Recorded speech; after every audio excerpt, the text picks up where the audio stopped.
என் அன்னையையும் ஈன்றெடுத்த என் தமிழ் மண்ணுக்கும் முதற்கண் வணக்கத்தினை தெரிவித்துக் கொண்டு உலகமெங்கிலும் வாழ்ந்து கொண்டிருக்கக்கூடிய தமிழர் தொலைக்காட்சி நேயர் பெருமக்கள் அத்துணை பேருக்கும் என்னுடைய தமிழர் திருநாளாம் தை பொங்கல் திருநாள் வாழ்த்துக்களை அன்போடு தெரிவித்துக் கொண்டு இந்த மிக சிறப்பான ஒரு ஊர்ல, அதுவும் பேராவூரணியில, இந்த தஞ்சை மாவட்டத்தில் சிறப்பான ஒரு பேராவூரணி.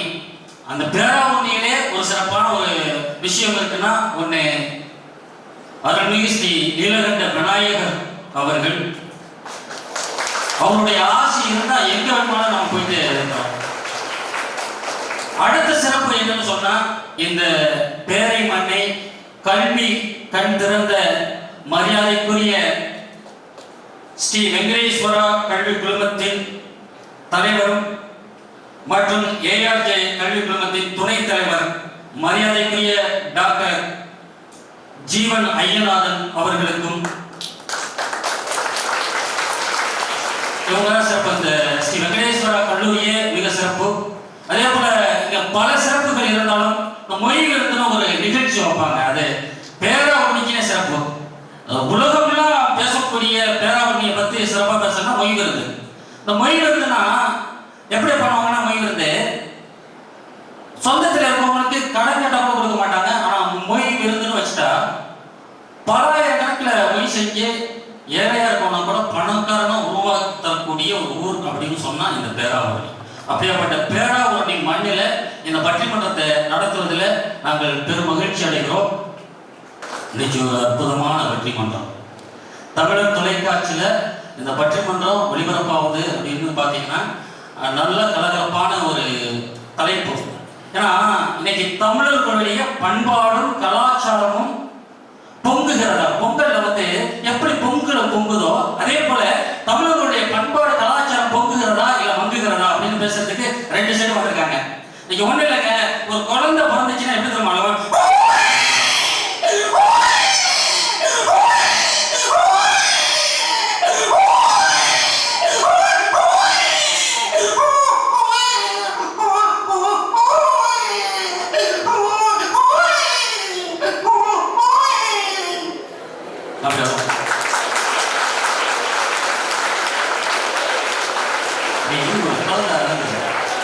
ஒரு ஊர்ல இருக்க ஒரு குழந்தை இருந்துச்சு. அந்த குழந்தைக்கு ஒரு அம்மா பால் கொண்டு படிச்சு ஒரு பாட்டை பாடி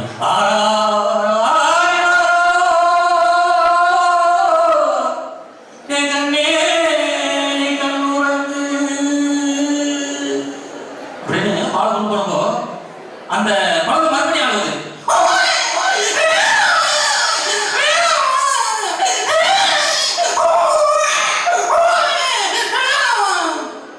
ஏன் அந்த குழந்தை அப்படி அழுகுதுன்னா, அந்த அம்மா கொண்டு வந்தது தாய்ப்பால பசுபால் இல்லைங்க, அது கண்டிப்பால். ஒரு காலத்துல தர்மபுரி தேனி மாவட்டத்துல பெண் குழந்தைகளுக்கு கண்டிப்பால் கொடுத்து கொன்ன ஒரு காலம் இருந்துச்சு. ஆனா அந்த காலம் மலையேறி விட்டது. நீங்க பாத்தீங்கன்னா மகளிர் கல்லூரியை பேராவூரணி மண்ணில் விதைத்து மகளிருக்கு கல்வி கொடுக்கக்கூடிய, கல்வி யார் பெருமான் கொடுக்கலாம், ஆண்கள் அன்னிலிருந்து பல தலைமுறையாக படித்துக் கொண்டிருக்கிறார்கள். ஆனா பெண்கள் என்பவர்கள் இப்போதுதான் ஒரு 2 தலைமுறையாக தான் அவங்க படிச்சுட்டு வராங்க. இந்த பெண்கள் நல்லா படிக்கணும், அவர்களுக்கு கல்வி உரிமையை கொடுக்கணும், அவர்களுக்கு நல்ல ஒழுக்கங்களை கற்றுக் கொடுக்கணும் அப்படின்னு சொல்லி கோயட்டா இருந்த கல்லூரியை மகளிர் கல்லூரியா மாற்றிருக்கக்கூடிய காலாளர்கள் ஒரு அற்புதமான இன்னைக்கு ஒரு பையன் கிட்ட கேட்டாங்க, உனக்கு தெரிந்த கலைகள் சொல்லணும் வாத்தியார் கேட்கிறார். கேட்ட உடனே சொன்னான், எனக்கு தெரிந்த கலைகள் ஒவ்வொரு கலைகளை சொல்றான். ஒருத்தர் சொன்னா பரதக்கலை, ஒருத்தர் நடனக்கலை, ஒருத்தர் ஓவியக்கலை, சொல்லிட்டே வர்றான். ஃபுல்லா சொல்லிட்டு வந்தா ஒருத்தர் நீங்க என்ன கலை அப்படின்னு சொல்ல தெரியல. ஏன்னா எல்லாத்தையும் சொல்லிட்டா ஒரே ஒரு பையன் அப்படியே ஒரே முடிச்சுக்கிட்டு இருக்கான், அப்படியே முடிச்சுக்கிட்டு இருக்கான். போயிட்டு வாத்தியார் பக்கத்துல கம்ப வச்சுக்கிட்டு என்ன கலை சொல்றா அப்படின்னு உடனே பையன் டக்குன்னு தவக்கலை அப்படின்னு எந்திரிச்சு. இப்படிதான் எல்லாரும் செஞ்சிருக்காங்க. அப்புறம் அந்த பையன் விளக்கம் கொடுத்தான், தவம் என்பதும் ஒரு கலை தான், அதுதான் நான் சொன்னேன் அப்படின்னு. இன்னைக்கெல்லாம் ஒரு சாமியாரே தவம் இருந்தார். அப்ப தவம் இருக்கிறப்போ அந்த தவத்தை கலைக்கிறது யாருன்னா அந்த பெண்கள். அப்ப ஒரு பாட்டுக்கு அந்த மனுஷன் தவறு இருக்காரு, விட்டுற வேண்டியதானே. அந்த பொண்ணு போயிட்டு பாட்டு பாருங்க, கண்ணை திறக்கணும் சாமி, அப்புறம் தவறு கலைக்க வேண்டியதான். அன்னைக்கு போனதுதான் இது வரைக்கும் அந்த கலையை போச்சு. வாழ்க்கை அப்படியெல்லாம் போய்கிட்டு இருக்கு. இவங்க இந்த கலாச்சாரம் பொங்குகிறதா மங்குகிறதா, இன்னைக்கு தமிழனுடைய கலாச்சாரங்கள் எப்படி போய்கிட்டு இருக்கு அப்படின்னு பேசுறதுக்காக இந்த சைடு இன்றைய தமிழர்களின் பண்பாடும் கலாச்சாரமும் பொங்கி வழிகிறது, மகிழ்ச்சியில் திகழ்கிறோம் அப்படின்னு சொல்லி பேசுறதுக்காக இந்த சைடில் 3 பேச்சாளர்கள் வந்துட்டு இருக்காங்க. மங்குகிறதுன்னு சொல்லி இந்த சைடு பார்த்தா மங்குற மாதிரி தெரியல, பலருக்கு ஜொலிக்கிற மாதிரி தான் இருக்கு. ஆனால் மங்குகிறதுன்னு பேச வந்திருக்காங்க நல்ல பேச்சாளர்கள். இவங்கெல்லாம் என்ன பேசுறாங்கன்னு நம்ம கேட்டுக்கிட்டு கடைசியாக ஒரு முடிவுக்கு வந்துடலாம் அப்படின்னு சொல்லி இந்த தமிழர்களுடைய பண்பாடும் கலாச்சாரமும் பொங்குகிறதே என்கின்ற அணியின் முதல் பேச்சாளர் மகாராஜன் அவர்களை பேச அழைக்கிறேன். முன்னால சீருது மயிலக்கால, பின்னால பாயுது மச்சக்கால. முன்னால சீருது மயிலக்கால, பின்னால பாயுது மச்சக்கால. அடக்கி ஆளுது முரட்டுக்கால, முரட்டுக்கால. நெஞ்சுக்குள் அச்சமில்லை, யாருக்கும் பயமும் இல்லை, வாராத வெற்றிகள் உண்டோ. விளையாடுங்க, கூடல் பலமாகுங்க, ஆடுவோம் பாடுவோம் கொண்டாடுவோம், ஆனந்தம் காணுவோம் என்னாலுமே. பொதுவாக என் மனசு தங்க, ஒரு போட்டின்னு வந்து விட்டா சிங்கம். நடுவர் அவர்களே, எனக்கு இந்த வாய்ப்பினை வழங்கிய இந்த இனிய நன்னாளில் அனைவருக்கும் எனது புத்தாண்டு பொங்கல் நல்வாழ்த்துக்களை தெரிவித்து, புல்லாங்குழல் கொடுத்த புருஷோத்தமன் புகழ் பாடுவதை போல எனக்கு இந்த வாய்ப்பினை வழங்கிய நண்பர் புருஷோத்தமன் ஐயா அவர்களுக்கும், இந்த கல்லூரி தாளாளர் என்ற அனைத்து மாணவ செல்வங்கள், அனைவரும் கல்லூரி மாணவர்கள், இந்த நிகழ்ச்சிக்கு பாடுகிறார்கள் எல்லாருக்கும் எனது மகிழ்வான வணக்கத்தினையும் நன்றியையும் தெரிவித்துக் கொள்கிறேன். நடுவர் மகிழ்ச்சினா எங்க இருக்குது? மகிழ்ச்சியா வெளியில இருக்கும், வெளியில பொண்டாட்டி கேட்கறதுங்க, அது கிடைக்கவே கிடைக்கும். மகிழ்ச்சி வந்து நீங்க அப்படி நினைக்கவே கூடாது நடுவர். எங்குமே அதாவது சின்ன சின்ன விஷயங்கள்ல வந்து சின்ன சின்ன சுகங்கள் வாழ்க்கையில் கொட்டி கிடக்கு. மண்ணில் 8 நாள் மட்டும் வாழ்ந்திலும் பட்டாம்பூச்சி அழுவதும் கிடையாது. அது மாதிரி நம்ம ஒரு சின்ன சின்ன விஷயத்தையும் ரசிக்க பழகிற நடுவர்கள. இன்னைக்கு வரப்போக, அதாவது எனக்கு மனைவினா பையன் நடுவர்கள. உங்களுக்கு மட்டுமா? ஆமா, உங்களுக்கு எப்படி தெரியல. அதனால என்ன பண்ணேன், போனை சுவிட்ச் ஆஃப் பண்ணி பேக்ல வச்சிட்டேன். ஒரு போன் வந்துச்சுன்னு வைக்கல, இப்ப என் மகிழ்ச்சி சந்தோஷம் குளோஸ் ஆகி போயிடும். அதனால எதை தடை பண்ணி வைக்கணும், நம்ம அந்த நேரத்தை கொஞ்சம் ஒதுக்கி வைப்போம் அந்த நிகழ்ச்சி அப்படின்னு சொல்லிட்டு. பண்பாடு இன்றைய சூழல்ல வந்து நம்ம பண்பாடு கலாச்சாரமும் பொங்குகிறதா மங்குகிறதான்னு கேட்டுருக்கீங்க. பொங்குகிறது தான் நடுவர்கள. மங்குகிறதுன்னு பேசுறதுக்கு இங்க பாத்தீங்கன்னா பொங்குகிற முகத்தோட வச்சுக்க மங்குகிறது நான் சொல்ல வந்துகிறார்களே. அப்படி இந்த நாளில் நாம் அதாவது பேசவே கூடாது, இருந்தாலும் அவர்கள் பேச வேண்டும், அவர்கள் பேச்சையும் நாங்கள் ரசிக்க வேண்டும். அதாவது நடுவர்களை இன்றைய சூழல்ல கலாச்சாரம் பண்பாடுங்கிறது வந்து சாதாரண என்னுடைய கிராமத்துல நடுவர்களை பந்தய மாடு, இந்த குதிரை மாடு இது பக்கத்துல வளர்த்து வைக்கிறாங்க, மாடு வளர்த்து வைக்கிறாங்க. இவங்க என்ன ஒரு பால் மாடை வளர்த்தா கூட வருமானம் கிடைக்குமேன்னு நமக்கு ஒரு இது இருக்கான். ஆனா பந்தய மாடு வளர்க்குறாங்களே அப்படின்னு பார்த்துக்கிட்ட காலம் முழுக்க அந்த மாட்டை பராமரிச்சு சல்லிக்கட்டு இந்த மாதிரி கைப்புறா போட்டிகள்ல கலந்துக்கிட்டு இப்படி தமிழர்களுடைய வீரத்தையும் கலாச்சாரத்தையும் பறைசாற்றுறதுக்காண்டி காலம் முழுக்க அதை பராமரிச்சு அதுல ஒரு சந்தோஷம் கிடைக்குது பாருங்க. அந்த சந்தோஷம் எங்கேயுமே இருக்காது நடுவர்களே. நமது பண்பாட்டையும் கலாச்சாரத்தையும் காக்க சென்னை மெரினாவிலே இளைஞர்கள் கூடினார்களே, அது நமது கலாச்சாரத்தையும் பண்பாட்டையும் காக்கிறதுக்கு தானே நாம் இளைஞர்கள் கூடினார்கள். அப்ப இந்த விழாவில் நாம் கூற வேண்டியது, இந்த கலாச்சாரம் பண்பாடு பொங்குகிறதா மங்குகிறதா, இந்த ஒரு தகவல் தான். இந்த பொங்கல் கலாச்சார விழாவு என்பது அது ஒரு சின்ன புராணத்துல ஒரு கதை சொல்லுவாங்க. இந்த மாடுகளை எல்லாம் குளிப்பாட்டி கடவுள்கிட்ட நான் இந்த மாடு நான் போய் கம்ப்ளைண்ட் பண்ணுமா, நான் காலம் முழுக்க உழைக்கிறேன், கஷ்டப்படுறேன், எனக்கு மரியாதை கொடுக்க மாட்டேங்கிறாங்க இந்த ஊர்ல, இந்த மக்கள் எனக்கு மரியாதை கொடுக்க மாட்டேங்கிறாங்கன்னு சொல்லுவான். அந்த மாடு சரி போ நான் வந்து பாக்குறேன்னு அவர் சொல்லுவார். கடவுள் வந்து சொல்ற நேரத்துல இந்த பொங்கல் விழாவில் பார்த்தீங்கன்னா இந்த மாடெல்லாம் குளிப்பாட்டி அவ்வளவு சீரு சிறப்புமா மாடுகள் வச்சு மாலை போட்டு மரியாதை செய்யறத பார்த்துட்டு கடவுளே வந்து கேட்பாங்க, உன்னை இவ்வளவு சிறப்பாக வைத்திருக்கிறார்களே நீ ஏன் வந்து கம்ப்ளைண்ட் பண்றான்னு சொல்றாங்க. அது மாதிரி இந்த மாடுகள் வந்து அதாவது அதுதான் இந்த கலாச்சாரம் பண்பாடு. இந்த விழா நமக்கு தர்ற மகிழ்ச்சி. காலம் முழுக்க நாம் கஷ்டப்பட்டாலும் நாம் வருகின்ற அந்த விழாங்கிறது பார்த்தீங்களா, அது நாம் வாழ்க்கையில் நம் உழைப்பில் தெரிகின்ற களைப்பை போக்குவதற்காக கொண்டாடப்படுகிறது தான் விழாக்கள். அது நாம் மகிழ்ச்சியாக கொண்டாட வேண்டும், மகிழ்ச்சியாக கொண்டாட வேண்டும். அது ஆகவே பொங்கல் புத்தாண்டு தினம் இந்த பண்பாடு கலாச்சாரத்தை பொங்கி வழிகிறது, அதை பாதுகாக்கிறது. ஆகவே சொல்லிக்கொண்டு இந்த மாணவ செல்வங்கள் அவர்கள் எதிர்காலத்தில் நல்லதொரு நிலையில் இந்த கல்லூரியில் படித்தவர்கள் இந்த கல்லூரிக்கு பெருமை சேர்ப்பவர்களாக நாம் இந்த கல்லூரியில் படித்தோம் என நாம் சொல்லிக் கொள்ளாமல் இந்த கல்லூரியில் இவர்கள் படித்தார்கள் என மற்றவர்கள் சொல்லும் அளவிற்கு நாம் வாழ்க்கையில் உயர்ந்து காண வாழ்த்துக்கள் கூறி விடைபெறுகிறேன். நன்றி, வணக்கம். நமக்கே ஆன்றோரே அவையோரே சாதிக்க பிறந்த சக நண்பர்களே, உங்கள் அத்துணை பேருக்கும் என் இனிய முதற்கண் வணக்கம். மற்றும் உலகமெங்கிலும் தமிழன் தொலைக்காட்சி நேயர்கள் அனைவருக்கும் என் இனிய பொங்கல் திருநாள் வாழ்த்துக்களையும் கூறுகின்றேன். தப்பை தப்பென்று தெரிந்திருந்தும் தப்பை தப்பில்லாமல் சொன்னால் தப்பும் தப்பில்லை என்று ஆகிவிடுமா? தமிழர்களின் கலாச்சாரம் இன்றைக்கு பொங்குகிறதா இல்லை மங்குகிறதா என்பதுதான் தலைப்பு. ஐயா, இந்த தலைப்பு பட்டிமன்றத்தின் வாயிலாக வந்தபோதே தெரிந்துவிட்டது. இந்த தமிழின் கலாச்சாரமும் பண்பாடும் மங்குகிறது என்று. உண்மைதானே நண்பர் அவர்களே? கடைசியா சொல்றோமா ஐயா, தமிழர் கால்களை பற்றிய ஒரு சிறு குறிப்பு ஒன்றை சொல்கின்றேன். தமிழகத்தில் ஆதி காலத்தில் ஆதி மனிதன் 4 கால்களில் நடந்தார். ஆம், அதில் 2 கால்களை விரிவுபடுத்தி கைகளாக உயர்த்தி அதை கைகள் என்று பெயரிட்டு அதற்கு ஒரு பண்பாட்டையும் நிறுவினார். ஆம், அதுதான் கை கூப்பி வணக்கம் சொல்லும் முறை. அந்த வணக்கத்திற்கும் தமிழுக்கும் இன்று நிறைய ஒற்றுமை இருக்கின்றது. அதில் வல்லினம், மெல்லினம், இடையினம் இது 3ம் இருக்கும். ஆனால் அதில் உயிரெழுத்து இருக்காது. ஏன் என்று சொல்ல போனால் அது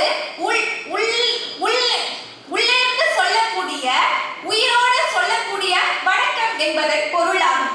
ஆனால் இன்றைய தலைமுறைகள் அப்படியா சொல்கின்றோம் வணக்கம்? வீட்டுக்கு சொந்தக்காரவங்க வந்தாங்களே, ஹாய் டியூட், ஹலோ மச்சான் அப்படின்லாம் சொல்றோம். இதுவாயா தமிழர்களின் பண்பாடும் கலாச்சாரமும் பொங்குகிறது என்று சொல்கிறீர்கள்? சிங்கப்பூரில் கடந்த 2023ஆம் ஆண்டு தமிழர்களின் பண்பாட்டை விளக்கும் விதமாக ஒரு விழா அரங்கேற்றப்பட்டது. ஒரு நாள் இல்லை, 2 நாட்கள் இல்லை ஐயா, 1 மாத காலமாக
பொம்பளைக்கும் அவசரம் இத காதல்னு சொல்லுறாங்க அனைவரும் காதலூர் கண்ணா பூச்சி நிலவரம் அப்படின்னு இன்னைக்கு கலாச்சாரம் போச்சு. அன்னைக்கெல்லாம் காதலிச்சா கடைசி வரைக்கும் அவளை மணக்கம் அப்படிங்கிற ஒரு குறிக்கோளோட 25 வருஷம் காதலிப்பான், 50 வயசுல கல்யாணம் பண்ணுவான் அதே பொண்ணு, இல்லாட்டா கல்யாணமே பண்ண மாட்டான்.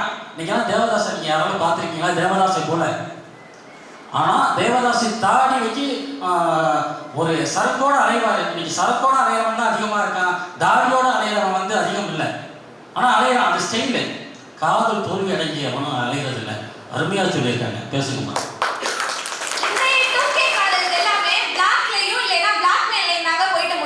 இதுதான் நாகரிகமற்ற காதலா? கண்ணியமற்றதா தானங்க இருக்கு. எப்படிங்க சொல்லுவீங்க தமிழரின் கலாச்சாரமும் பண்பாடும் பொங்குதுன்னு? ஆன்லைன்ல கிடைக்கிற அன்பும் ஆண்ட்ராய்ட் போன்ல ஏத்துற சார்ஜும் ஒண்ணு. கடைசி வரை நிலைச்சு இருக்கவே இருக்காது. சூப்பர்.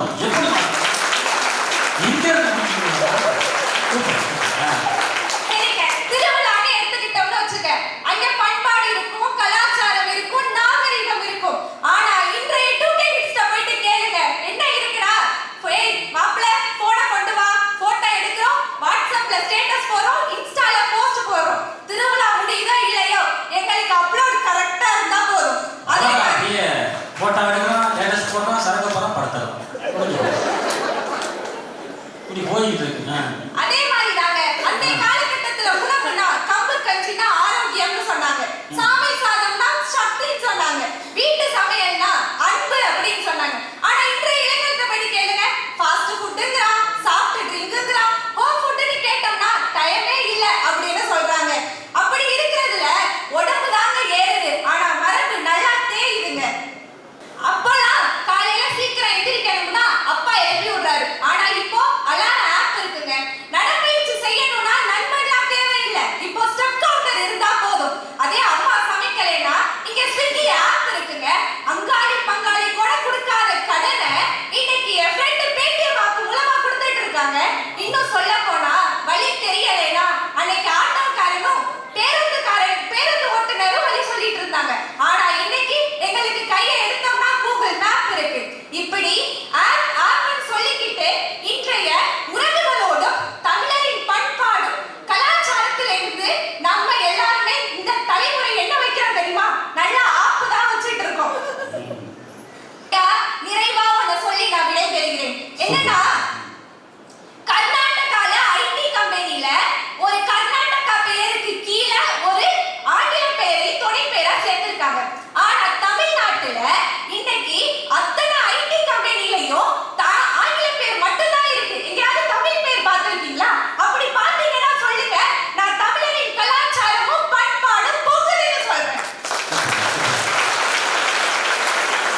அதே மாதிரி ஒரு பொண்ணை தைரியமா புடவை கட்டிட்டு மாலுக்கோ ஏர்போர்ட்டுக்கோ செல்ல சொல்லுங்க, அன்னைக்கு நான் ஒத்துக்கிறேன். தமிழரின் பண்பாடும் கலாச்சாரமும் பொங்குது அப்படின்னு நினைச்சு வாய்ப்புக்கு நன்றி கூறி விடைபெறுகிறேன். நன்றி, வணக்கம்.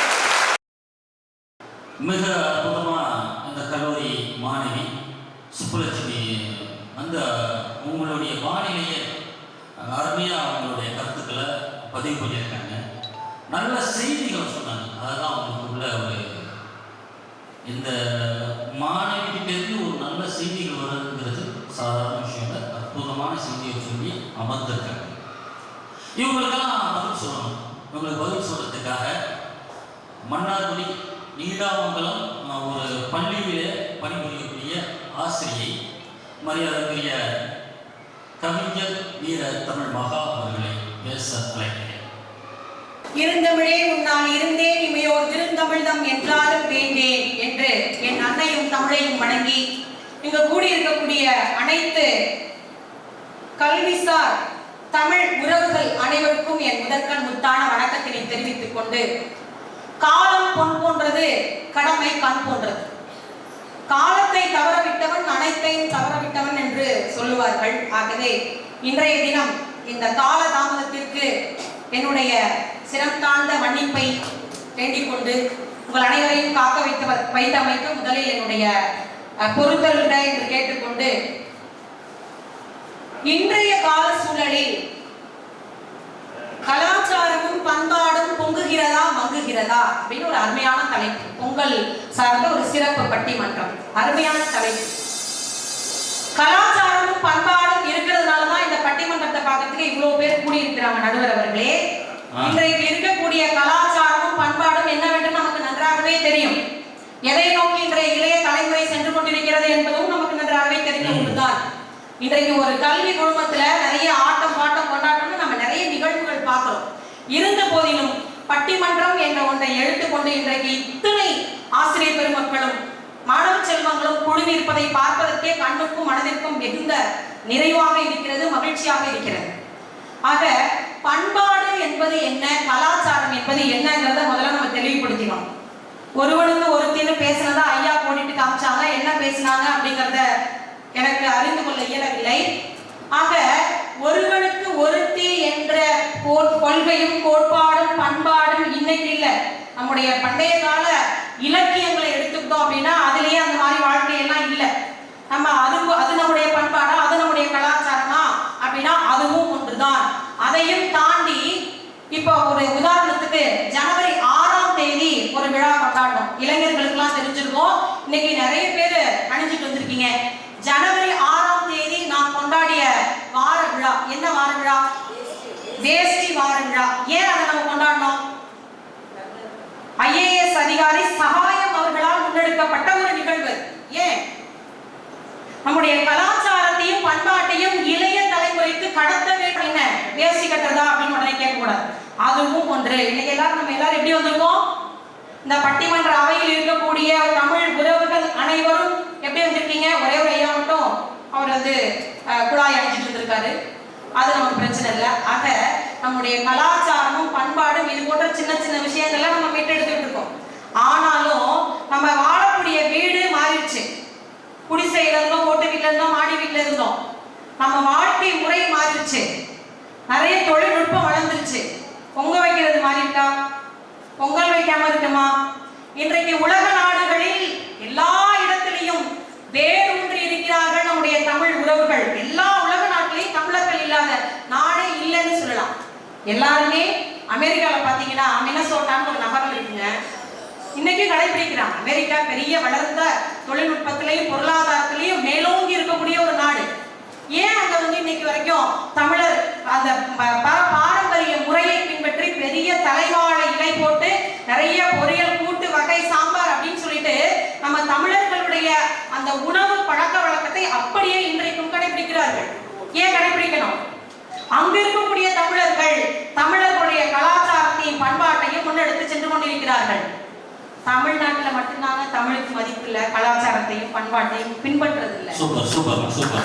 நம்முடைய தமிழ் உறவுகள் எங்கெல்லாம் வேரூன்றி இருக்கிறார்களோ, எந்த ஒரு நிகழ்வா இருந்தாலும் வெளிநாட்டுல இருந்து வரவன் பட்டு புடவையும் வேஷ்டியும் கட்டிட்டு வரான். படிச்சுட்டு பெரிய தொழில்நுட்பத்தில் இருக்கக்கூடியவன், பெரிய வேலை பார்க்கிறவன், லட்சக்கணக்கில் சம்பாதிக்கிறவன் நம்முடைய பாரம்பரியத்தையும் கலாச்சாரத்தையும் பின்பற்றுறான். நம்ம இதிலேயே ஊறி இதிலேயே திளைத்திருக்கக்கூடிய நாம் தமிழில் பேசுவதற்கு வெட்கப்படுகிறோம். பேச வேண்டும். நம்முடைய அடையாளம் அது. தமிழன் என்று சொல்லடா, தலை நிமிர்ந்து நில்லடா அப்படின்னா நம்முடைய பண்பாட்டையும் கலாச்சாரத்தையும் உணவின் மூலமாகவும் உடைகளின் மூலமாகவும் பழக்க வழக்கங்களின் மூலமாகவும் மீட்டெடுக்க வேண்டும். மீட்டெடுத்து கொண்டிருக்கின்றோம். ஒரு உழவனை மதிச்சா இந்த உலகமே வாழும். சுழன்றும் ஏற்பின்னது உலகம், அதனால் உலர்ந்தும் உழவே தலை அப்படின்னார் வள்ளுவர். என்ன வேலை பார்த்தாலும் நீ பார்த்துக்க, ஒன்றும் பிரச்சனை இல்லை. காலையில தான் 8 மணிக்கு ஒரு பெல் அடிக்கும் எங்க கைத்துக்குள்ள. அடுத்தது ஒரு 8 மணி போல நைட்டு ஒரு பெல் அடிக்கும். அப்ப நான் பெரிய டாக்டர் அப்படின்னால ஒரு 10 மாத்திரை அவரால் சாப்பிட முடியாது. அவர் ஒரு பெரிய இன்ஜினியர். அவர் ஒரு என்ன சொல்றீங்க, சிமெண்ட் பூசுறது, ஒரு கரணை எனக்கு சிமெண்ட் போதும்னு சொல்ல முடியாது, 2 கல்லு போதும் எனக்கு அப்படின்னு சொல்ல முடியாது. நான் ரிசர்வ் பேங்க் ஆஃப் இந்தியாவில் பெரிய மேனேஜரா இருக்கேன், ஒரே ஒரு 500 ரூபா போதும் எனக்கு அப்படின்னு அவரால் இருக்க முடியாது. என்னதான் பண்ணணும், 3 வேளைக்கு சாப்பிட்டுதான். உழவினுடைய மேன்மையை மீட்டெடுக்க உழவு தொழிலை பற்றி இன்றைக்கு இருக்கக்கூடிய இளைஞர்கள் புரட்சி செய்து கொண்டிருக்கிறார்கள். நவீன முறையில ஆர்கானிக் விவசாயம் செய்யணும்னு சொல்லிட்டு நிறைய படிங்க. இளைஞர் மலர்லாம் எடுத்து படிச்சீங்கன்னா பெரிய பெரிய படிப்புகளை படித்த இளைஞர்கள் நம்முடைய கலாச்சாரத்தை மீட்டெடுக்க வேண்டும். தேனி வளர்ப்பு என்ன, இருக்கக்கூடிய சின்ன இடத்துல எப்படி நம்முடைய விவசாயத்தை பேணி பாதுகாக்கணும் அப்படின்னு சொல்லிட்டு சிறந்த முறையில விவசாயத்தை செஞ்சுட்டு தான் இருக்காங்க. கிராமத்தில் இருக்கிறவங்க மட்டும்தான் விவசாயம் இல்ல, இன்றைக்கு நகரத்தில் இருப்பவர்கள் கூட தங்கள் மாடிகளில் மாடி தோட்டம் அமைத்து அதிலேயே விவசாயம் செஞ்சு இயற்கையான முறையில உணவு உற்பத்தி செஞ்சுட்டு இருக்காங்க. இதெல்லாம் நம்முடைய பண்பாடு கலாச்சாரம். அதை பழைய விதைகள் சொல்லுவாங்க, நாட்டு விதைகள். இன்னைக்கு நாட்டு மாடெல்லாம் அழிஞ்சு போச்சு, இல்லை. ஆனால் அந்த விதைகளை மீட்டெடுத்து தஞ்சாவூர் போற வழியில வடூருக்கு பக்கத்துல ஒரு இடத்துல இன்றைக்கு விவசாயம் செஞ்சுட்டு இருக்காங்க. நீங்க எல்லாமே Facebookல எல்லாம் பார்த்திருப்பீங்க. ஏன் அதை பண்றீங்க அப்படின்னா, நம்முடைய பழைய மரபை நாம் கொண்டு வர வேண்டும் என்று ஒரு இளைஞர், ஒரு ரிட்டையர்மெண்ட் ஆபீசர் இருக்காரு, அதை பண்ணிட்டு இருக்காரு. பழைய விதைகள், பழைய நெல், பழைய விதமான காய்கறிகள், என்னென்ன விதமான விவசாய நடைமுறைகளை நம் முன்னோர்கள் பின்பற்றினார்களோ அவற்றையெல்லாம் மீட்டு கொணர வேண்டும் என்பதற்காக இன்னைக்கு அதெல்லாம் நம்ம பண்ணிட்டு இருக்கோம். அந்த பழங்கால விதைகள் இப்போ புதுகாலம் ஒரு 100 ஆண்டுகளுக்கு முன்னாடி உள்ள விதை இன்னைக்கு கிடைக்குதுன்னா அது எப்படி கிடைச்சி தெரியுமா? அன்னைக்கெல்லாம் கும்பாபிஷேகம் பண்ணுவாங்க. அந்த கும்பாபிஷேகம் அந்த கலசத்துல இந்த விதைகளை பாதுகாத்து வச்சிடலாம். அன்னைக்கு மழை வெள்ளம் இதெல்லாம் வந்துச்சுன்னா அதுல அடிச்சுட்டு போயிடும், அந்த விதைகள் அழிந்து போயிடும், அந்த விதைகள்லாம் அழிஞ்சு போயிடும். அன்னைக்கு வீடெல்லாம் கூரை வீடா இருந்துச்சு, அதனால வீட்டில் வச்சிருக்க முடியாது, விவசாய நிலத்தில் வச்சிருக்க முடியாது. அதனால தமிழை என்ன பண்ணா தெரியுமா, அந்த விதைகள் எல்லாம் கொண்டு போயிட்டு கோயில் கோபுரத்தில், உயரமான கோபுரத்தில் வச்சுக்கணும். அதே போல இந்த கும்பாபிஷேகம் வைக்கிறப்போ இப்போ வரகு வைப்பாங்க அந்த கும்பத்துல. ஏன் தெரியுமா அந்த வரகு வைப்பாங்க?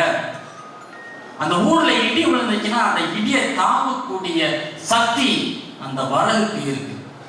அப்படியாப்பட்ட அந்த வரகு நம்ம சாப்பிட்டோம்னு வைக்கலேன், அது இடியை தாங்கும், இது பொண்டாட்டி அடியை தாங்கும். நிச்சயமாக ஒரே ஒரு நாலடியார் பாடலை மட்டும் உங்களோடு பகிர்வதில் பெருமகிழ்வி கொள்கிறேன்.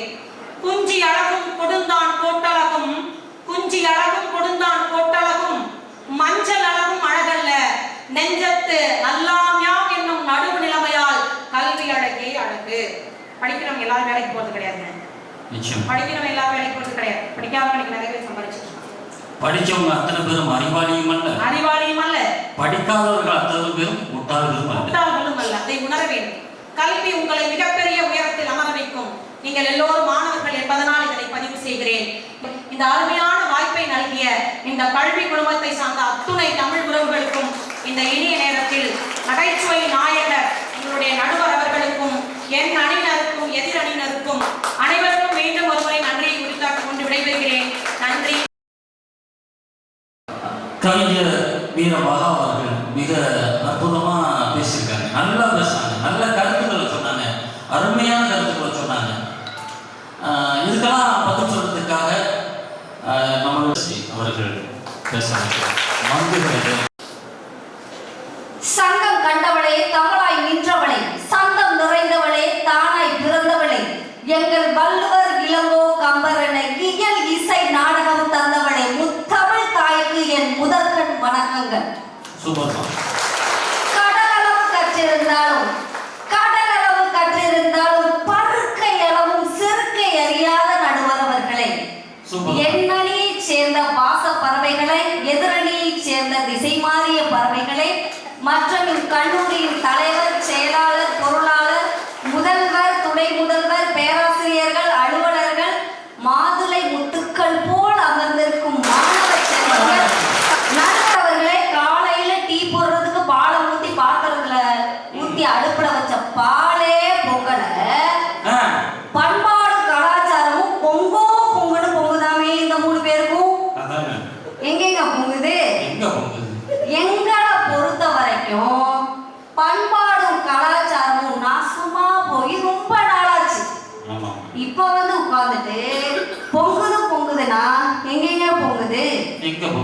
ஆமா, வாழ்ந்து பார்க்க வேண்டும், அறிவில் மனிதனாக வேண்டும்னு கண்ணதாசன் சொன்னார். ஆனா இன்னைக்கு அப்படி இருக்காங்க கிடையாது. ஜவு மிட்டாய்க்காரன் தன் பொம்மைக்கு கூட ஆடை பூட்டி அழகு பார்த்தான், அவன் தான் தமிழர். ஆனா இன்னைக்கு அப்படி இருக்காங்க இல்ல.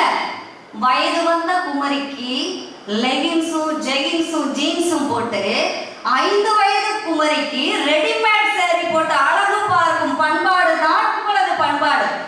அதான் நாங்க வேண்டாம்னு சொல்றோம். அதனால ஆம்பளைங்களுக்காக பாருங்களேன், இந்த வேஷ்டி சட்டை, பேண்ட், சட்டை, பனி, ஜட்டி, அவ்வளவுதான். பெண்களுக்கு போட்டுக்காங்க பாருங்க. அப்படி தெரியுமா, புடவை சுடிதார் சுட்டி பிட்டி ரசக்களி மசக்களி கோதுமக்களி ஏப்பக்களி என்னென்ன வச்சிருக்காங்க அதுலயும் இன்னொன்று வச்சிருக்காங்க பாருங்க மஸ்காரா அந்த கண்ணுக்குன்னு வச்சிருக்காங்க மஸ்காரா போட்டு மயக்கறியே மஸ்காரா போட்டு மயக்கறி பெண்களுக்கு அவ்வளவு இருக்குமா இதெல்லாம் கொண்டு வந்து வச்சுக்கிட்டு அப்படியே பொங்கலாம் நீங்க சொன்னீங்க நடுவர்களே மசக்களி ரசக்களின்னு ஆனா வீட்டுல இருக்க ஒரு கோடாரிக்கு களி போட முடியல நம்மளால 1008 களி நம்ம வாங்கி போட்டுட்டு இருக்கோம் அது மட்டும் இல்ல நடுவர் அவர்களே அப்படியெல்லாம் இருந்த தமிழரின் பண்பாடும் கலாச்சாரமும் இன்னைக்கு தேஞ்சி தேஞ்சி கட்டரும்பா போச்சு அதை நினைச்சுதான் நாங்க பொங்குறோமே தவிர வேற ஒண்ணு இல்ல இன்னைக்கு இளைஞர்களை எடுத்துக்கங்க நடுவர் அவர்களே இளைஞர்கள்ட்ட பண்பாடும் கலாச்சாரம் இருக்கா சொல்லுங்க இந்த இளைஞர் பார்த்து கேட்டதுக்கு ரொம்ப நன்றி வயது 50 நெருங்கி விட்டது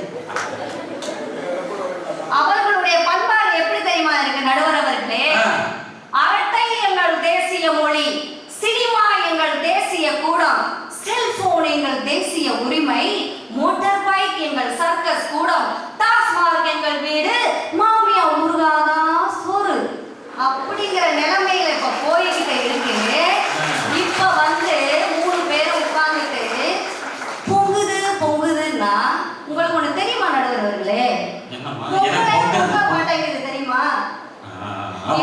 என் நாத்தா கிட்ட கேக்குறேன் அண்ணி பொங்கல் வச்சிட்டீங்களா அப்படின்னு பொங்கல் பொங்கிருச்சா அப்படின்னு அண்ணி பொங்க வைக்கிறத விட தண்ணி பொங்க வச்சீங்கன்னா அவ பொங்கம்மா இந்த பாண்டிச்சேரி புஷ்னு பொங்கும் அது வேற வெள்ளையேறிச்சுன்னு எல்லாரும் வருத்தத்துல இருக்காங்க நடுவர் அவர்கள பொங்கிருச்சான்னு கேக்குறேன் அதுக்கு எங்க அண்ணி சொல்றாங்க பொங்கலை 2 விசில் வந்துருச்சு இன்னொரு விசில் வந்துட்டா இறக்கி வச்சிருவேங்கிறாங்க பொங்கலே குக்கர்ல வந்து வெந்துட்டு இருக்கு பாத்துக்கங்க நல்ல ஒரு விஷயம் தெரிஞ்சுக்கணும் என்னைக்கு தண்ணீரும் சாப்பாடும் காசுக்காக விற்கப்பட்டதோ அன்னைக்கே நம்மளுடைய பண்பாடும் கலாச்சாரமும் நாசமா போச்சு இதுதான் இப்படி அப்படின்னா சினிமாவை எடுத்துக்கங்களேன் சினிமாவோட படம் நல்லா போயிட்டு இருக்கும் நம்ம உட்காந்து பார்த்துட்டு இருப்போம் விறுவிறுப்பா போயிட்டு இருக்கோம் திடீர்னு ஒரு பாட்டு இடையில கொண்டாந்து சேர்த்துருவாங்க அந்த கதைக்கும் அந்த பாட்டுக்கும் எந்த சம்பந்தமுமே இருக்காது அப்போ சம்பந்தமே இல்லாத கதையில் ஒரு பெண்ணை காட்சி பொருளாக காட்டுகிற பண்பாடு இருக்கிற காலகட்டத்துல பண்பாடு கலாச்சாரம் போகுதுன்னா எப்படிங்க ஏற்றுக்க முடியும் மானத்தை பொருள்படுத்தாது வரும் மானத்தை பொருள்படுத்துகின்ற சமுதாயத்துல நம்ம இருந்துட்டு இருக்கோங்க அப்புறம் எப்படி பண்பாடு கலாச்சாரம் போகும் அந்த பாட்டு கூட என்ன பாட்டு பாடுவாங்க வாழ மீனுக்கு மேலங்க மீனுக்கு கல்யாணம் அந்த சன்னார் கோழி கூட்டம் அப்படின்னு அந்த பாட்டு வரும் அதுல ஒரு பொம்பளை பிள்ளை ஆடணும் அதுக்கு என்னடா அந்த பொம்பளை பிள்ளைக்கு வேலை இருக்குங்க ஆமா நடுவர் அவர்களே இந்த மண் வேலு நாச்சியார் அங்கையர் கண்ணின்னு வீர மங்கைகள் வாழ்ந்த மண் எல்லாருக்குமே வேலு நாச்சியார் தெரியும் ஆனா வேலு நாச்சியாரை கொல்றதுக்காக ஒரு பிரிட்டிஷ்கார குதிரையில வரா வேலு நாச்சியார் காட்டுக்குள்ள போயிடுறாங்க மறைகிறதுக்கு அங்க இருந்து ஒரு பெண் நிக்கிறா அந்த பெண்ணோட பேரு காளி அந்த வழியா வந்து அந்த பிரிட்டிஷ்காரன் வேலு நாச்சியாவை பார்த்தியா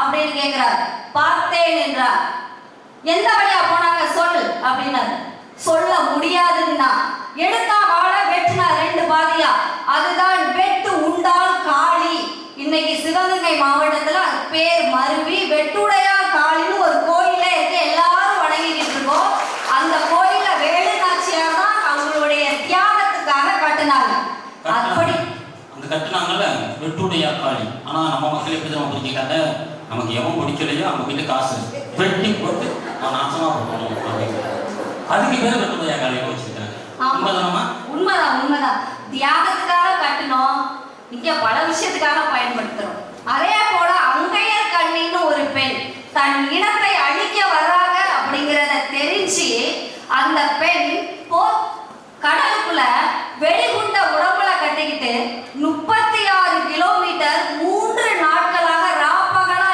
நீந்தி இனத்தை கொள்ள வரும் போர்க்கப்பல தன் உயிரோட சேர்த்து வெடித்து சிதற வைத்தான் இல்லையா அப்படியெல்லாம் பிறந்த வீர மங்கைகள் பிறந்த இந்த சமுதாயம் இன்னைக்கு சீர்குலைஞ்சு போகுதுன்னாங்க எனக்கு வருத்தப்படும் ஆசைக்கு ஒரு ஆண் குழந்தை ஆசைக்கு ஒரு பெண் குழந்தை இது வந்து அந்த காலத்துல ஆனா இப்ப ஆடம்பரத்துக்கு ஒரு ஆண்ட்ராய்டு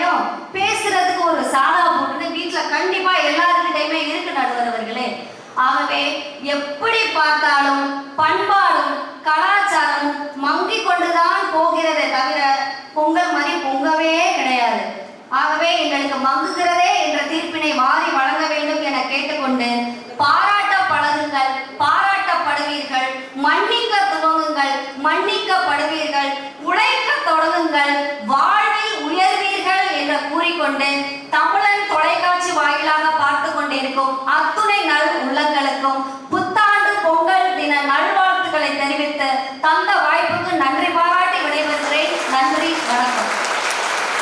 நம்ம மன்னார்குடியிலிருந்து வருகை தந்திருக்கக்கூடிய கவிஞர் வீர தமிழ் மகா அவர்கள் பேசுகிறாங்க. நல்லா பேசுனாங்க, நல்ல கருத்துக்களை சொன்னாங்க, அருமையான கருத்துக்களை சொன்னாங்க. இதுக்கெல்லாம் பதில் சொல்றதுக்காக நம்மளுடைய தஞ்சை தமிழன் மனோஜ் அவர்கள் பேச நினைக்கிறேன். அருமையாக பேசியிருக்காங்க, நல்ல கருத்தியெல்லாம் பேசக்கூடியவங்க அந்த ஆசிரியர். அவருக்கெல்லாம் பதில் சொல்ல மங்குதுங்க அப்படின்னு பேசுறதுக்காக பல தொலைக்காட்சிகளை நீங்கள் பார்த்துருக்கலாம். யூடியூப்பில் நிறைய வியூஸ் போகக்கூடிய அற்புதமான பேச்சாளர் அருமை தம்பி தஞ்சை தமிழன் அவர்கள். அன்னையவள் முத்தமிட்டால் பாசம் வேண்டி, தங்கையவள் முத்தமிட்டால் நேசம் வேண்டி, மனைவியவள் முத்தமிட்டால் மலரை வேண்டி, தமிழை நான் முத்தமிட்டேன், தமிழ் என் நாவிலே தவழ வேண்டி. அன்னை தமிழை வணங்கி உலகமெங்கிலும் தமிழ் தொலைக்காட்சியின் வாயிலாக எங்கள் பட்டிமன்றத்தை பார்த்து ரசித்து கொண்டிருக்கிற தமிழ் தொலைக்காட்சி நேயர்களுக்கும் வெங்கடேஸ்வரா கல்வி குழுமத்தை சார்ந்த பேராசிரியர் பெருமக்களுக்கும் மாணவ செல்வங்களுக்கும் உடைய பொங்கல் திருநாள் வாழ்த்துக்களை அன்போடு தெரிவித்துக் கொண்டு, நடுவர் அவர்களே, ஒரு இடத்துல ஒரு கோவில் கட்டணும்னு வச்சுக்கோங்களேன், அங்க இருக்கிற இந்துக்கள் சந்தோஷப்படுவாங்க. ஒரு தேவாலயம் கட்டினா அங்க இருக்கிற கிறிஸ்துவர்கள் சந்தோஷப்படுவாங்க. ஒரு மசூதி கட்டினா அங்க இருக்கிற இஸ்லாமியர்கள் சந்தோஷப்படுவாங்க. ஆனா அதையெல்லாம் கடந்து ஒரு இடத்துல ஒரு கல்வி நிறுவனம் கட்டினா அங்க இருக்கிற ஏழை எளிய மாணவர்கள் பயன்படுவார்கள் என்பதற்காக இந்த இடத்துல இந்த கல்லூரியை கட்டி நிறுவி இன்றைக்கு பல அறிவு சார்ந்த மாணவர்களை உருவாக்கி கொண்டிருக்கிற வெங்கடேஸ்வரா கல்வி குழுமத்தை சார்ந்த அனைவருக்கும் மீண்டும் ஒரு முறை என்னுடைய பொங்கல் திருநாள் நல் வாழ்த்துக்களை அன்போடு தெரிவித்துக் கொள்கிறேன். நடுவர் அவர்களே, எல்லாரும் நல்லா இருக்கீங்களா? பார்க்கும் போதே தெரியும் கண்ணாடி நல்லா தான் இருக்கீங்க அப்படின்னு. நடுவர் அவர்களே, இல்ல எதிரணியில வந்து பேசினாங்களே, ஆமா, பண்டிகைகளும் பண்பாடும் பொங்குதான். பண்டிகைகள்ல தமிழர்களுடைய கலாச்சாரமும் பண்பாடும் பொங்குகிறது பொங்குகிறது பேசினாங்களே. ஆமா, வந்து யாருக்காச்சும் நல்லா இருக்குன்னு வார்த்தை கேட்டாங்களா? கேட்கும். அது இன்னொரு விஷயம். சொல்லுங்க, நீங்களே சொல்லுங்க. நடுவர்களே, எல்லாரையும் சொல்லணும். வாய்ப்பை கொடுத்த உங்களை சொல்லல அப்படின்னா தப்பா போயிருக்குல்ல. கண்டிப்பா கண்டிப்பா. நடிப்புள்ளாத நாடகம் இல்ல, துடிப்புள்ளாத படகு இல்ல, போராட்டம் இல்லாத வாழ்க்கை இல்ல. நீங்க இல்லைன்னு சொன்னா இந்த பட்டிமன்றமே இல்லை. நடுவர்களே, அப்படியேப்பட்ட உங்களை வணங்கி, ஆனா இவ்வளவு பெரிய வாய்ப்பை கொடுத்த உங்களுக்கு இந்த துரோகத்தை நீங்க பண்ணிக்க கூடாது. நடுவர்களே, என்ன துரோகம் பண்ண? உங்களை அங்க இருந்து கூட்டிட்டு வந்து இவ்வளவு பெரிய மேடை அமைச்சு ஆடியோ அற்புதமா வச்சு இவ்வளவு பெரிய மாணவர்களை உட்கார வச்சு பட்டிமன்றத்தை நடத்த சொன்னவங்களுக்கு உண்மையிலேயே அந்த துரோகத்தை நீங்க பண்ணிக்க கூடாது. துரோகம் பண்ண பட்டிமன்றத்துக்கு 3 பேச்சாளர்கள் தானே கூட்டிட்டு சொன்னாங்க. ஆமா, நாங்க 3 பேர் பேச்சாளர்கள். இவங்க 3 பேர் யார்? நீங்க அப்படி வரீங்களா? அவங்க நிரூபிப்பாங்க வந்து நடுவர்களே, ஒரு காலத்துல காதல் எப்படி இருந்தது? காதல் எப்படி இருந்தது? காதலா உண்மையிலேயே சொன்னா எங்களை மாதிரி ஆட்களுக்கெல்லாம் காதல் கூட பண்டிகை தான். அதுதான் அப்போ ஒரு பாட்டு எழுதலாம் பாருங்க. பருத்தி எடுக்கையிலே என்ன பல நாளும் பார்த்த மச்சான், பருத்தி எடுக்கையிலே என்ன பல நாளும் பார்த்த மச்சான், ஓடித்தா வந்திருப்பேன் உரையிறது தெரியாதோ, ஓடித்தா வந்திருப்பேன் உரையிறது தெரியாதோ, ஓடித்தா வந்திருப்பேன் நான் உன்னை மட்டும் பார்த்திருந்தா. அந்த காதலை எப்படி வர்ணிச்சு எழுதணும். ஆனா இன்னைக்கு அதே பாட்டு எழுதலாம் பாருங்க, எப்படி எழுதலாம் தெரியுமா? வேணாம் மச்சான் வேணாம் இந்த பொண்ணுங்க காதலு, கண்ணை மூடி துறக்கும் போது அது கவுக்கும் வாட்டரு, கடலை போல காதல் ஒரு சால்ட்டு வாட்டரு, அது கொஞ்சம் கரைக்கும் போதே அதை தூக்கி போட்டுருனே, இன்னைக்கு காதலை கூட இப்படி எழுதுறாங்க நடுவர்களே. அதே போலவே அந்த காலத்துல ஒரு பாட்டு எழுதுறாங்க காதலுக்காக. பம்பர கண்ணாலே காதல் சங்கதி சொன்னாலே, பம்பர கண்ணாலே காதல் சங்கதி சொன்னாலே, தங்கச்சிலை போல் வந்து மனதை தவிக்க விட்டாலே. ஹே பம்பர கண்ணாலே காதல் சங்கதி சொன்னாலே, தங்கச்சிலை போல் வந்து மனதை தவிக்க விட்டாலே. அது அப்போ உள்ள காதல். இப்போ உள்ள காதலுக்கு இருக்காமாங்க. ஆண்டிவ பில்டி அழகு கண்ணாடி, ஃபைன் குவாலிட்டி, உன் பர்சனாலிட்டி, படிச்சு பாரு இங்கிலீஷ் கப்பர்னாடி, நான் பேரல உள்ளி போட்டு வந்த சூப்பர் மேனடி. ஆண்டிவ பில்டி அழகு கண்ணாடி.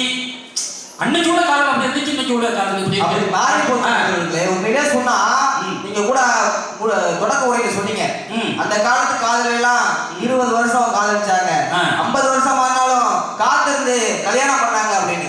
ஆனா இன்னைக்கு இருக்கிற காதல் எப்படி தெரியுமா இருக்கு? 6 மாதம் காதலிக்கிறாங்க, 7வது மாதம் கல்யாணம் பண்றாங்க, 8வது மாதம் போய் நீதிமன்றத்துல நிக்கிறாங்க. அது மாதிரி இருக்கு. இப்போ நீதிமன்றத்துல நடக்க தெரியுமா இன்னொரு திருமணம்.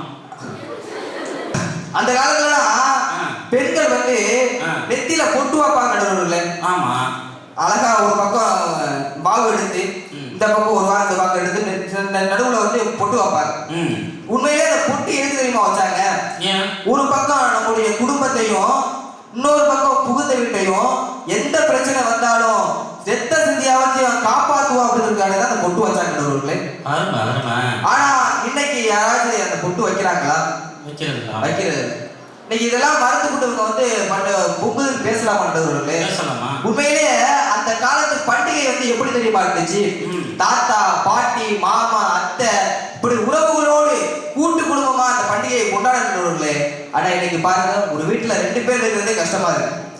2 பேர் இருக்கிறதே கஷ்டமா இருக்கிறவர்களே. இன்னைக்கு சொந்தக்காரங்களை யாரையுமே அனுசரிக்கிறது கிடையாது, யாரையுமே வீட்டுக்கு கூப்பிடுறது கிடையாது. ஆனா ஸ்டேட்டஸ் மட்டும் போடுவோம். எப்படி தெரியுமா? சொந்தம் உள்ள வாழ்க்கை சொர்க்கத்துக்கு மேல அப்படி ஸ்டேட்டஸ் மட்டும் போட்டா போதுமானவர்களே. அதனால என்ன பயன் இருக்கு? இன்னைக்கு எவ்வளவோ மாறி போச்சு. பொண்டாட்டி புருஷனுக்கு சண்டை வந்துருச்சுன்னா பொண்டாட்டி ஒரு ஸ்டேட்டஸ் வைப்பான்.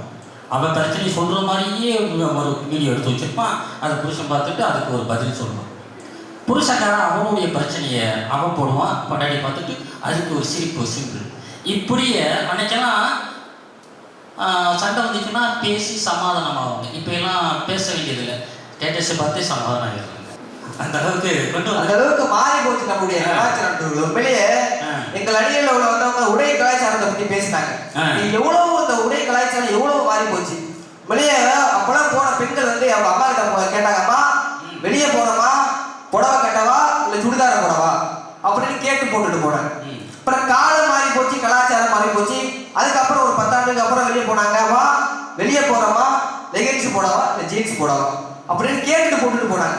ஆனா இந்த காலத்துல உள்ளவர்களே அம்மா 18 சொல்றாங்க, எட்டி வெளியே போகும்போது ஏதாச்சும் போட்டுட்டு போ. காலம் மாறி போயிடுச்சு. நான் கூட ஏதாவது போட்டு போனா அப்படின்னு காலம் மாறி போச்சு. அந்த அளவுக்கு இன்னைக்கு பண்டிகை வந்து அந்த அளவுக்கு இருக்கு. உண்மையிலேயே சொன்னா அந்த காலத்துல சொல்லுவாங்க, 1000 பேர் ஒரு இடத்துல கூடினாலும் தமிழரை மட்டும் தனியா அடையாளப்படுத்தணும்னா வேட்டி மட்டும் போதும். ஒரு வேட்டி கட்டினா போதும் நடுவர்களே, தமிழர்னு கண்டுபிடிக்கலாம். ஆனா இன்னைக்கு அந்த வேட்டி யாராச்சும் கட்டுறாங்களா? அதே போல ஒரு விவசாயி அடையாளம் காணனா கோமணம் மட்டும் போதும். ஆனா அந்த கோமணத்தை யாராவது கட்டுறாங்களா அப்படின்னு கேட்க கூடாது. உண்மையிலே நடுவர்களே, ஒரு 5 வயசு குழந்தை அவங்க அப்பாவை பத்தி கேட்குற, அப்பா உனக்கு மாச சம்பளம் எவ்வளோ அப்படின்னு. அவங்க அப்பா அப்பதான் வேலைக்கு போயிட்டு வந்துருப்பாரு போல, களைப்பா அந்த குழந்தைய திட்டி அமைச்சிட்டாரு. உடனே அழுதுகிட்டே அந்த குழந்தை போய் ரூம்ல போய் படுத்துருது. அப்பாவுக்கு அதுக்கப்புறம் மனசு கேட்கல. இப்போ போய் ரூமுக்கு போயிட்டேம்மா என் மாச சம்பளமாம்மா, நான் ஒரு மாசத்துக்கு 30,000 ரூபாய் சம்பளம் வாங்குறேன் அப்படின்னு சொன்னாராம். அப்ப அந்த குழந்தை கேட்டுச்சு, அப்பா மாசம் 30,000 ரூபாய் சம்பளம் வாங்குறீங்க, இப்போ ஒரு நாளைக்கு எவ்வளவு வாங்குறீங்க அப்படின்னு கேட்டுச்சேன். மாசம் 30,000 ஒரு நாளைக்கு 1000 ரூபாய் சம்பளம் வாங்குறமா அப்படின்னு சொன்னார். அதுக்கப்புறம் அந்த குழந்தை சொல்லிச்ச என்ன தெரியுமா சொல்லிச்சாப்பா, நீங்க கொடுத்த காசெல்லாம் நான் கொஞ்சம் கொஞ்சமா சேர்த்து வச்சு ஒரு 500 ரூபாய் வச்சிருக்கேன். இந்த 500 ரூபாயை நீங்க வாங்கிக்கிட்டு என்னோடு ஒரு நாள் இருங்க அப்படின்னு ஒரு 5 வயசு குழந்தை ஒரு அப்பாவை பத்தி கேட்குது அப்படின்னா இன்னைக்கு பண்டிகை வந்து எப்படி பொங்கலாக இருக்கின்றவர்களே, யாரும் ஊரே யாவரும் கேளே தீரும் நன்றும் பிறந்தர வாரா என்று சொல்லிக் கொடுத்த தமிழர்கள் நம்ம. தமிழர் என்ற ஒரு இனம் உண்டு, தனியே அவருக்கு ஒரு குணம் உண்டு என்று நம்முடைய பண்பாட்டையும் கலாச்சாரத்தையும் நம்முடைய முன்னோர்கள் காத்திருந்தாங்க. அதெல்லாம் இன்னைக்கு படிப்படியா குறைஞ்சிக்கிட்டு இருக்கு. நாங்க அவங்களை குறை சொல்லல, மங்கி கொண்டு இருக்கிறது. நீங்களாவது இனியாவது நாம் பொங்க வைப்போம் என்றுதான் சொல்ல வருகிறோம். ஆக பண்டிகைகளும் கலாச்சாரங்களும் மங்கி கொண்டுதான் இருக்கிறது என்று நீங்கள் தீர்ப்பை தருவீர்கள் என்ற நம்பிக்கையோடு எனக்கு கொடுக்கப்பட்ட நேரமோ சுருக்கம், அதனால் என் வார்த்தைகள் உண்டானது நெடுக்கம். அதிகம் பேசியதால் எனக்கு கொஞ்சம் கிறக்கம். இதற்கு மேல் பேசினால் எனக்கும் உங்களுக்கும் நடுவருக்கும் வந்துவிடும் இணக்கம். ஆகவே நன்றி, வணக்கம்.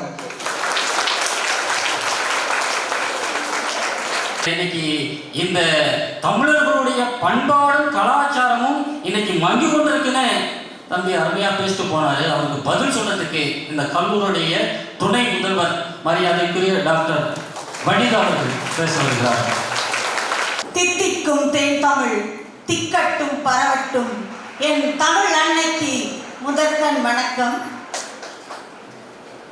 தமிழன் தொலைக்காட்சி வாயிலாக பொங்கல் தினத்தை கொண்டாடி கொண்டிருக்கும் உலக வாழ் தமிழர் அனைவருக்கும் எனது புத்தாண்டு பொங்கல் தின நல்வாழ்த்துக்களை கூறி, குஞ்சி அழகும் கொடுந்தானை கோட்டழகும் மஞ்சள் அழகும் அழகல்ல நெஞ்சகத்து நல்ல பயன் வெல்லும் கல்வி அழகே அழகு என்று கல்வி செல்வத்தை இங்கு வாரி வாரி வழங்கி கொண்டிருக்கும் எம் வெங்கடேஸ்வரா கல்வி குழுமத்தின் தாளாளர் அவர்களை சிறந்தாழ்ந்து வணங்கி,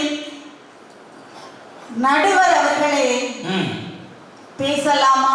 பேசுங்கோ, நன்னா பேசுங்கோ. நடுவரே நடுவரே நடுவர் அவர்களே, உங்கள் எதிர் அணியில் பாருங்கள் கொஞ்சம் எப்படி அமர்ந்திருக்கார்கள் என்று. சேர்ல தான் அமர்ந்திருக்காங்க. இல்ல, பண்பாடு மங்கி போச்சு, கலாச்சாரம் மங்கி போச்சு. அப்படின்னா என் அணியில உள்ளவர் மாதிரில வந்திருக்கணும்.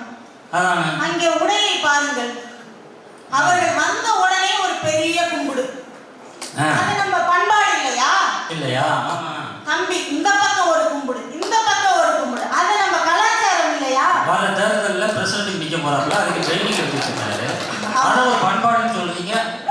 அது இருக்கட்டும், அது சொன்னீங்கடா. நீங்க வேஷ்டியோடு வந்திருக்கா, வரும்போது ஃப்ரெண்டோட தான் வந்தாரு. இப்போதான் போய் வேஷ்டியை மாத்திட்டு வந்தாரு.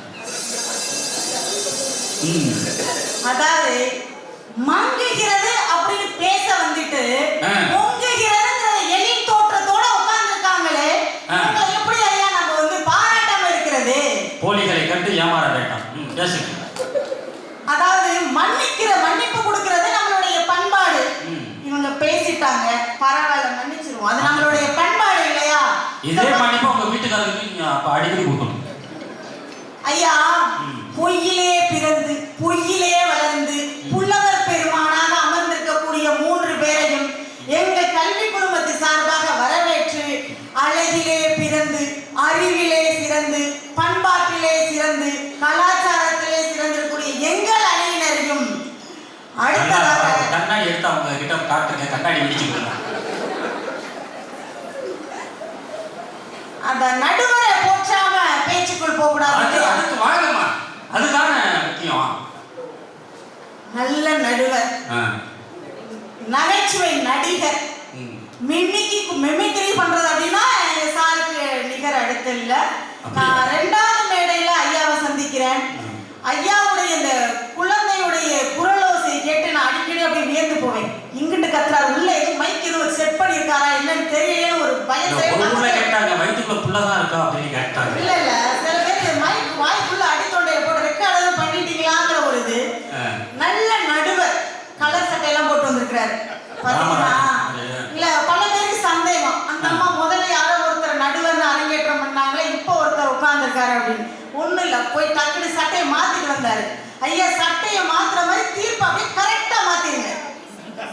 உங்களுக்கு இல்லாம அங்கிட்டு மாத்தணுமா? இல்ல, அதாவது ஐயா, நல்ல ஒரு நடுவர் அப்படின்னு சொல்லும் பொழுது எத்தனையோ பேச்சாளர்கள் இருக்காங்க. அவங்களெல்லாம், அதாவது அவங்களை தாண்டி புதிய புதிய பேச்சாளர்களை அறிமுகம் செய்ய வேண்டும் என்ற நோக்கத்தோடு அமர்ந்திருக்க நடுவர் ஐயா அவர்களுக்கு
செய்வாங்க ஐயா.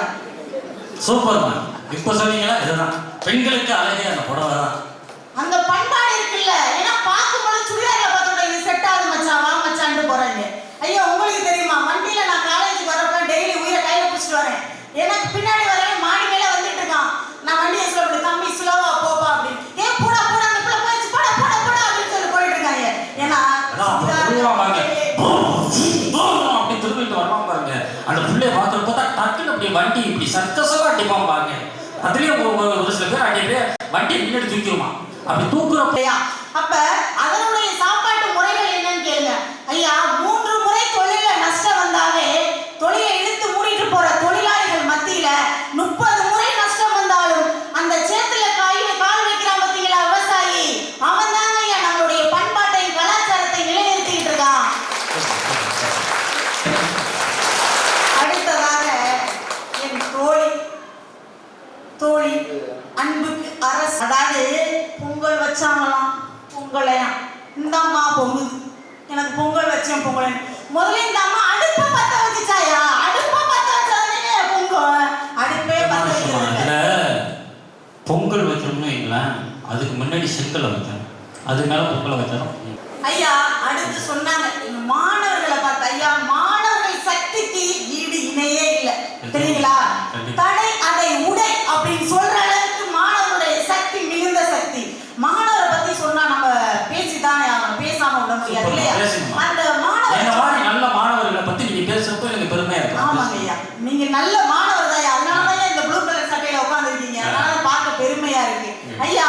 நம்ம சொன்னாங்க வகுப்புகள் சொல்றாங்க போனாங்களாம். அடித்தது மணி முடிந்தது பணி அப்படின்னாங்களாம். அங்கே சொன்னாங்க ஏத்தாப்புல விட்டது சனி அப்படின்னு. அதாவது எதிர்க்க மாநில பேசினா எல்லாம் சிரிப்பாங்க. இப்படிதான் எதிர்க்க மாநில ஒரு பையன் கவிதை சொன்னான். கண்ணே நீயோ கருப்பு உன் மேல எனக்கு பொறுப்பு என் மேல காட்டாத விருப்பம் அப்படின்னா உடனே அதுக்கு திரும்பி சொல்லுது வாயம் முறா பருப்பு வச்சு சிரிப்பு ஐயா. எங்க மாணவர்கள் அறிவில் சிறந்தவர்கள். நாம சொன்னோம் இல்லையா. சனி அப்படின்னா சனி கோள் இருக்கிற நவ கிரகத்திலேயே முதல்ல எடுக்கக்கூடியது சனி கோள். அந்த அளவுக்கு ஒரு தவறான கோள் கிடைச்சீங்க. நவக்கிரக கோளா இருக்கீங்க அப்படின்னு உங்களை பாராட்டி சொல்ற அனுப்புற வார்த்தை மாது. அதை விட்டுட்டு சனி சொல்றாங்க. சொல்றீங்க சரிதான். இதே வார்த்தையே நல்ல பவரா உள்ள வார்த்தை தானே, பவரா உள்ள சாமி தானே அப்படின்னு சொல்லிட்டு இப்போ வீட்டுக்காரர்கள் அப்படி சொன்னா ஏத்துக்குவீங்களா? என்னங்க ஐயா பண்றது. பல நேரத்துல அந்த வார்த்தையை அப்படி பேச முடியலையா. பெருமையான வார்த்தைகள் ஐயா. பார்த்தா மகாளி மாரியம்மா தாயே எல்லாத்தையும் கொண்டு வந்து பொண்டாட்டி போயிடுறோம், பெண்களை போயிடுறோம். அந்த பெண்களை வாமா மகாலட்சுமி சொல்லுது வாமா சரியா முடிஞ்சலாம் சொல்ல முடியுமா? என்ன அப்படின்னா பொட்டு வைக்கலாம். நான் ஏற்கனவே சொல்லிட்டேன் கண்ணு மங்கி போச்சுன்னு. ஐயா அந்த பொட்டு வைக்கிறதுக்கு புகுந்த விடனி பிறந்த விடனி சமமா பாக்குறதா சொன்னார் இல்லையா. அதுல குறிப்பா பாருங்க இந்த பையன் என்ன அப்படின்னா ஆண்களுக்கும் பெண்களுக்கும் இந்த திருமண சடங்கு முறையில நிறைய இருக்கு. ஏன்னா பெண்கள் தான் அதாவது நெத்தியில குங்குமம் பெருசா வச்சுக்கணும் அப்படின்னு சொல்லிட்டு ஆண்கள்லாம் என்ன பண்றாங்க அப்படின்னா காலில் வெட்டி அணிஞ்சிருக்கணும் அப்படிங்கிற ஒரு தமிழருடைய பண்பாடு இருக்கு. ஏன்னா பெண் என்றவள் தலை குனிந்து நடப்பவள். எதிரே வரக்கூடிய ஆணை பார்த்தால் இவள் திருமணம் ஆகிவிட்டான் என்று தனித்து செல்ல வேண்டும் அப்படிங்கிறதுக்காண்டி ஆண் என்பவன் நிமிர்ந்து நடப்பவன். அவன் நிமிர்ந்து நடக்கும் போது பார்க்கும் பொழுது பெண்ணோடைய நெத்திகள் கண்டிப்பா தெரிஞ்சிருக்கணும். ஆனா தம்பி அடிக்கடி நிமிர்ந்து நடப்பதே இல்லை என்று நினைக்கிறேன். ஏன்னா கவிழ்ந்த தோற்றத்தில் போறார்களுக்கு அந்த அளவுக்கு நம்மளுடைய பண்பாடு நாகரிகம் அப்படின்னா என்னைக்குமே வளர்ச்சியில தான் இருக்கு தவிர தொய்வடைய வாய்ப்பே இல்லை என்று சொல்லி நல்லதொரு தீர்ப்பை நல்குமாறு கேட்டு உங்கள் அனைவருக்கும் எனது நன்றி கலந்த வணக்கத்தை உரித்தாக்குகிறேன். நன்றி வணக்கம். தமிழர் தொலைக்காட்சி நேயர்கள் மக்கள் அத்தனை பேருக்கும் மீண்டும் ஒருமுறை தமிழர்களின் திருநாளாம் தை திருநாள் தமிழ் புத்தாண்டு பொங்கல் நல்வாழ்த்துக்களை மீண்டும் தெரிவித்தேன். இன்னைக்கு கலாச்சாரமும் தமிழர் கலாச்சாரமும் பண்பாடும் பொங்குகிறதா மங்குகிறதா அப்படின்னு ஒரு அற்புதமான தலைப்புல 2 செகண்ட் நல்லா பேசியிருக்காங்க. இதுக்கு நல்ல ஒரு தீர்ப்பு சொல்லணும். விவசாயத்தை பத்தி பேசுறாங்க. ஒரு கவிஞன் அருமையா எழுதுறான். ஒரு கவிஞன் அருமையா எழுதுறான். எங்கள் நிலத்தில் சாகுபடி உண்டு, நஞ்சை உண்டு, சாகுபடி உண்டு. ஆனால் இன்று நஞ்சை உண்டு, சாகும்படி ஆயிடுச்சு அப்படின்னு இன்னைக்கு விவசாயம் அப்படி போயிட்டு இருக்கு. ஒரு காலத்துல விவசாயம் என்பது நம் நாட்டினுடைய முதுகெலும்பா இருந்துச்சு. அந்த முதுகெலும்பு சுக்குநூறு அடைஞ்சு போச்சுங்க. இன்னைக்கு விவசாயம் அப்படியா இருக்கு. இன்னைக்கு எல்லாம் பிளாட்ல போட்டாங்க பேசுறாங்கல்ல, விவசாயம் அப்படியே மாற்றி போச்சுங்க. ஒரு காலத்துல சொன்னாங்க விவசாயம் பெருங்குடி மக்கள் விவசாயம் பண்ணாங்க அந்த ஊர்ல பெரிய குடியா இருப்பான். அந்த பெரிய குடிகள்லாம் இன்னைக்கு விவசாயம் பிச்சை எடுக்கிற நிலைமைக்கு போயிடுச்சா இல்லையா, அதெல்லாம் வருத்தமா சொன்னாங்க. ஒரு காலத்துல சொல்லுவோம் ஒரு டாக்டருடைய மகன், ஒரு விவசாயியுடைய மகன் டாக்டர் ஆயிட்டாரு, ஒரு விவசாயியோட மகன் கலெக்டர் ஆயிட்டாரு, ஒரு விவசாயியோட மகன் இன்ஜினியர் ஆயிட்டாரு அப்படின்னு பேப்பர்ல வரும், தொலைக்காட்சியில செய்திகள் வரும். அதை பெருமைப்படுத்தி சொல்லுவாங்க. என்னைக்காவது ஒரு இடத்துல ஒரு டாக்டரோட மகன் விவசாயி பார்க்கறாங்க அப்படின்னு சொல்றாங்களா? இல்லையே. இன்னைக்கு கலைகளை பத்தி சொன்னாங்க, மங்கிக்கிட்டு தானே இருக்கு. யோசனை பண்ணுங்க, இவ்வளவு விஷயம். இன்னைக்கு முன்னாடியா பொங்கல் வச்சா பொங்கல் அன்னைக்கு இந்த 3வது நாள் பொங்கல் இருக்கு பாருங்க, அந்த பொங்கலுக்கு இருக்கிற அந்த மகிமை இருக்கு பாருங்க, வேற எதுக்குமே இருக்காது. ஃபர்ஸ்ட் சூரியனுக்கு பொங்கலை சொன்னா, மாட்டுக்கு பொங்கலை சொன்னா, அந்த மஞ்சள் தண்ணி பொங்கல் இருக்கு பாருங்க, அதுக்கு ஈடு இடையே. நம்ம போவோம் அழகா நல்லா ட்ரெஸ் பண்ணிட்டு, அந்த காணும் பொங்கல் அன்னைக்கு மாமன் பொண்ணு அத்தை பொண்ணும் மஞ்சள் தண்ணியை கல்லைக்கு வச்சுக்கிட்டு நிற்பாங்க. மச்சான் வருவான் அப்படின்னு பார்த்துக்கிட்டு இருப்பா. அப்போ நம்ம நினைப்போம் அங்கிட்டு போகாத மாதிரி அப்படியே நைஸா போயிட்டு அவள் மஞ்சத்தை நம்ம கேஷுவலா போற மாதிரி நம்ம போவோம். அவ கேஷுவலா நிற்கிற மாதிரி அந்த மஞ்சள் தண்ணி விளையாட்டுக்கு ஈடு இணையே இல்லை. இப்ப அந்த மஞ்சள் தண்ணி எல்லாம் இன்னைக்கு இருக்கா? எல்லாம் அந்த பெயிண்ட் ஸ்டைனர் ஊத்தி அந்த கலைக்கு ஊத்துறாங்க. கொஞ்சமா வெள்ளையா இருக்க நம்ம கூட தடுப்பாயிடும். அந்த மாதிரி ஆயிடுச்சு. இந்த மாதிரி எல்லாம் இந்த தமிழ் கலாச்சாரம் மங்கிக்கிட்டு இருக்கு அப்படின்னு சொல்லி இவங்கெல்லாம் பேசியிருக்காங்க. நல்ல கருத்துக்கள்லாம் சொன்னாங்க. நான் சொன்னது போலவே இன்னைக்கு தமிழர்களுடைய கலாச்சாரம் பண்பாடு மங்குகிறதுன்னு அவங்க பேசிட்டாங்க. எப்படி சொல்லிட்டு போயிட முடியுமா? நம்ம ஒரு காலத்துல இருந்தாங்க, ஒரு காலத்துல நம்ம எப்படி வேணுமாலும் வாழ்ந்துருக்கலாம். இந்த அன்னைக்கெல்லாம் தடவில் விளாண்டான், ஜல்லிக்கட்டு வச்சிருந்தான். இன்னைக்கு அதெல்லாம் இல்லை, எல்லாம் செல்லே போச்சு. செல்லிலே போனாலும் நம்ம வச்சக்கூடிய சூரியனுக்கு நன்றி சொல்ற பொங்கல் விழா என்பது இன்னைக்கு இருக்கு. பொங்கலை நம்ம எப்படி வைக்கிறோம், உள்ள வச்சாலும் வெளியில வச்சாலும் எங்க வைத்தாலும் சூரியனுக்கு பொங்கல் என்பதை நம்ம வச்சிருக்கோம். அப்போ அந்த பொங்கல் விழா என்பது கொண்டாடப்படுகிறதா இல்லையா? அவங்க கூட சொன்னாங்க, சிங்கப்பூர்ல பொங்கல் கொண்டாடுறாங்க, மலேசியாவில் கொண்டாடுறாங்க, கனடாவில் கொண்டாடுறாங்க. அப்படிங்கிறது இந்த பொங்கல் விழா தமிழனுடைய அந்த பாரம்பரியத்தையும் பண்பாட்டையும் பறைசாற்றக்கூடிய விஷயமாக அங்க ஒளிந்து கொண்டிருக்காரு இல்லையா? அப்போ கலாச்சாரம் பண்பாடு இங்கு பொங்கு கொண்டுதான் இருக்கிறது என்று சொல்லி வாய்ப்புக்கு நன்றி பாராட்டி விடைபெறுகிறேன். நன்றி.